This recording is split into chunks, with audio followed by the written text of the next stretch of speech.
അങ്ങനെ ഈ വർഷത്തെ രണ്ടാമത്തെ ഡിട്രോയിറ്റ് ട്രിപ്പിന് തുടക്കമായി.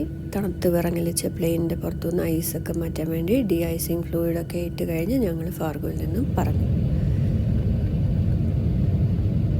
പാടത്തൊക്കെ നല്ല മഞ്ഞായതുകൊണ്ട് നല്ല വെളുത്തിരിക്കുകയായിരുന്നു. ഫാർഗോയിൽ നിന്ന് മിനിയാപോളിസിലേക്ക് 40 മിനിറ്റാണ് എടുക്കാറ് ഫ്ലൈറ്റ്. മിനിയാപോളിസ് എത്തിക്കഴിഞ്ഞാൽ അവിടെ അങ്ങനെ അധികം മഞ്ഞൊന്നും ഇല്ലായിരുന്നു. അതുകൊണ്ട് കുറച്ചുകൂടി ബ്രൗൺ കളർ അല്ലെങ്കിൽ പാടങ്ങളൊക്കെ അങ്ങനെ കാണുമായിരുന്നു.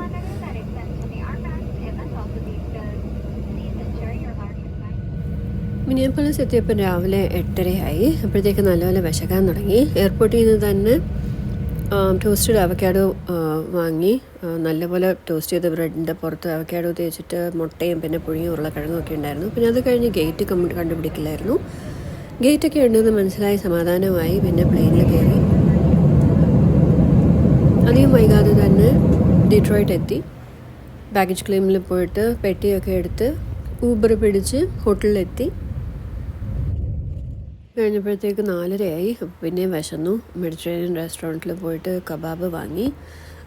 പിന്നെ പുഴുങ്ങിയ കടലക്ക ഉണ്ടായിരുന്നു, ഒരു ബീട്രൂട്ട് സാലഡ് പോലത്തെ ഉണ്ടായിരുന്നു, പിന്നെ ഡോൾമ വാങ്ങി, പിന്നെ വേറൊരു സാലഡും ഉണ്ടായിരുന്നു.